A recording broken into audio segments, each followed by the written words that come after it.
Hey guys, what's up? Jordan Orell, making my daily video on circumcision. And today I want to talk a little bit about the reasons why circumcision keeps on happening.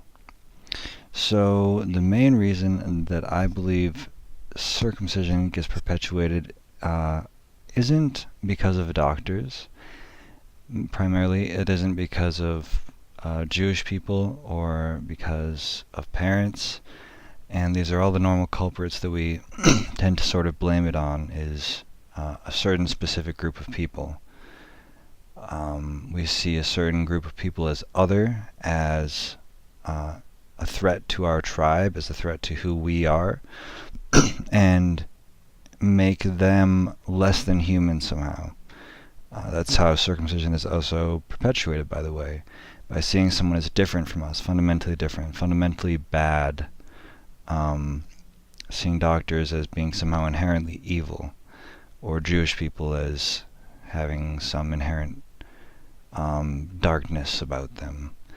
And I don't think this is true. I think all of those people, from all the ones I've ever met, are amazing people. Actually, doctors are some of the kindest people I know. They generally have a lot of intentions to do good, actually. Jewish people, some of the greatest activists I know, first of all, are Jewish.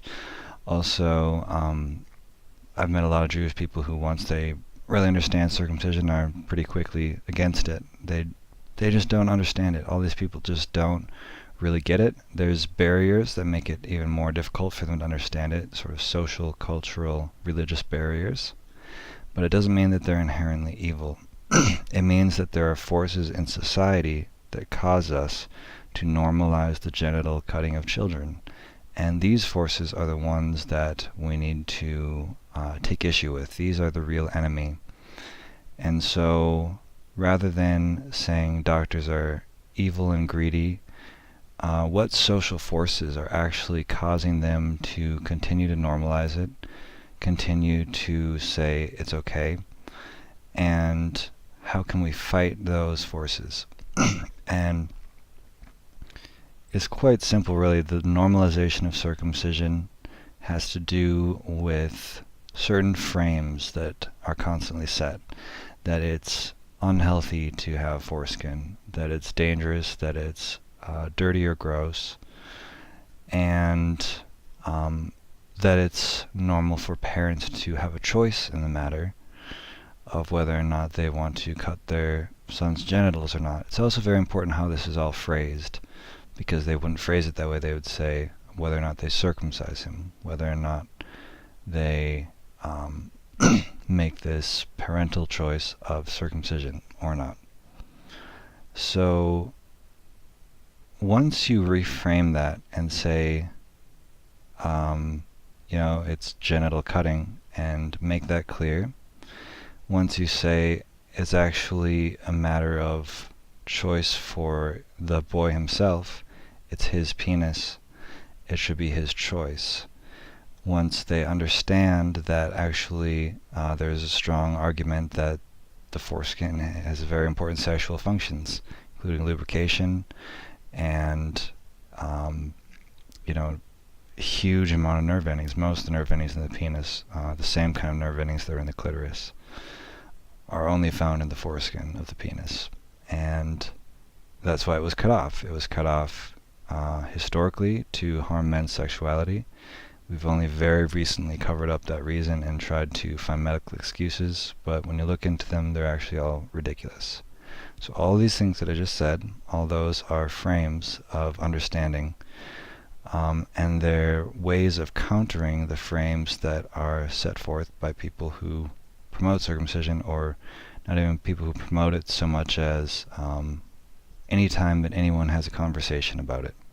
So doctors are having a lot of these conversations. They've constantly been indoctrinated by the medical system, and I don't think that that's going to change very soon. It might. We'll see. But I don't think we should count on that, because a lot of people have tried to challenge that and had some really big obstacles. People have tried to challenge it in law, and also had limited success, some success. But what people haven't done enough of yet is tried to really challenge culture. When we do this, we are very successful.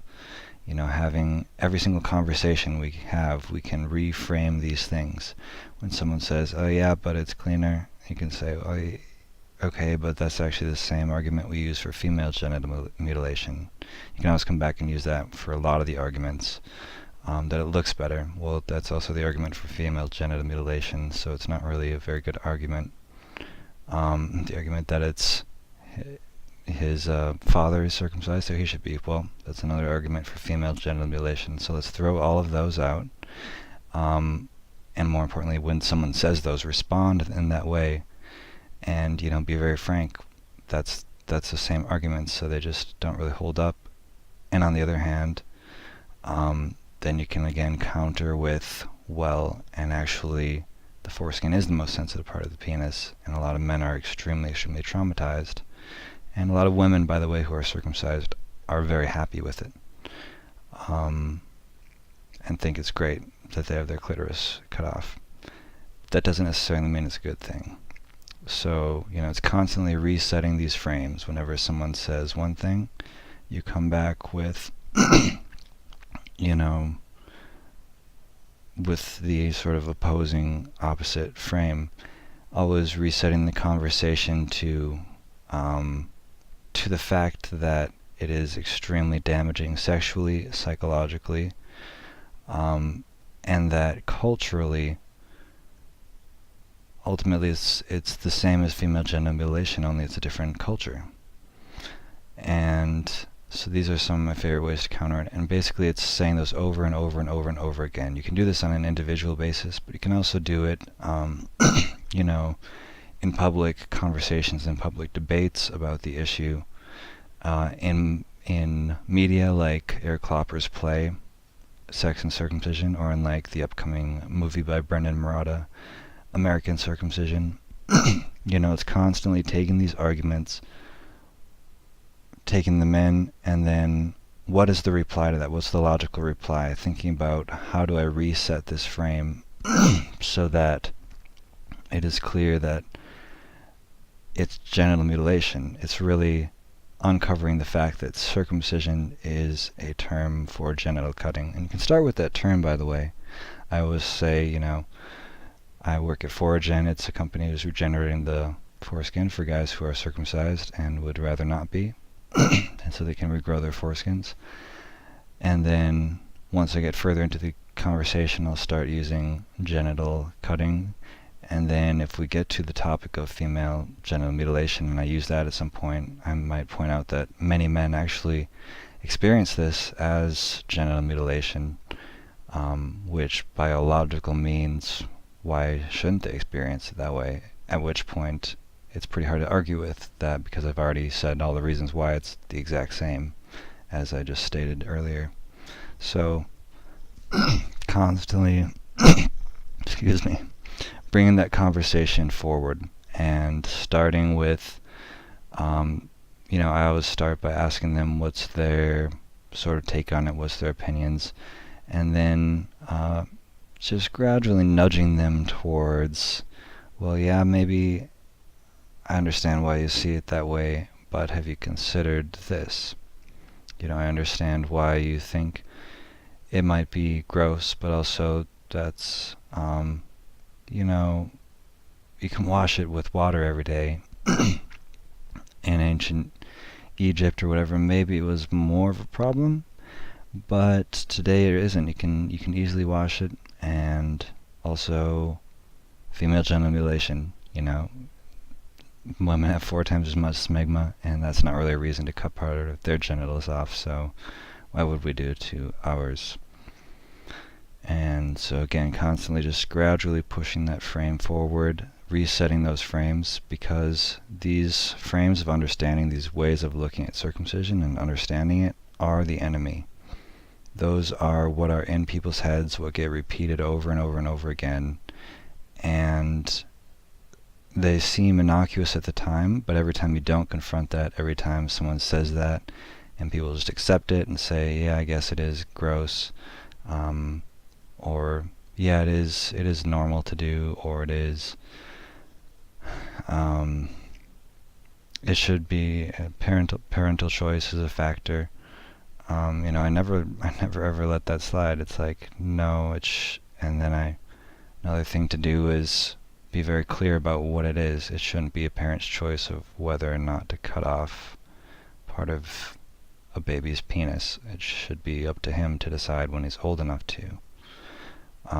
And again, whenever someone says something really stupid or ignorant or absurd, just reminding them what we're actually talking about here in very literal, very down-to-earth terms of literally saying what's actually happening, because people just don't think about it that way. And with these terms, circumcision and parental choice and so on, it becomes completely we become completely numb to what's actually happening. And so it's really just stating the obvious over and over and over again until people start to come around.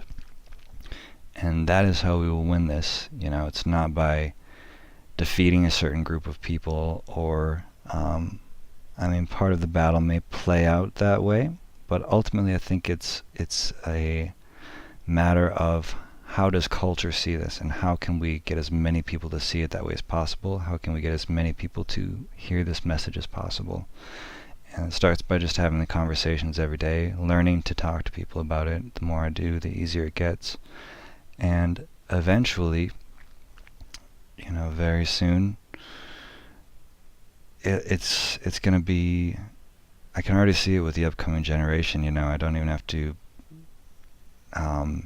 it's pretty easy to explain that, like, it's genital mutilation and it should be his choice. Even guys who say I'm circumcised and I'm okay with it, but yeah, it's kind of weird that we do it to babies. We shouldn't do that. Like, that's still a win in my book, even if the guy doesn't quite understand it yet.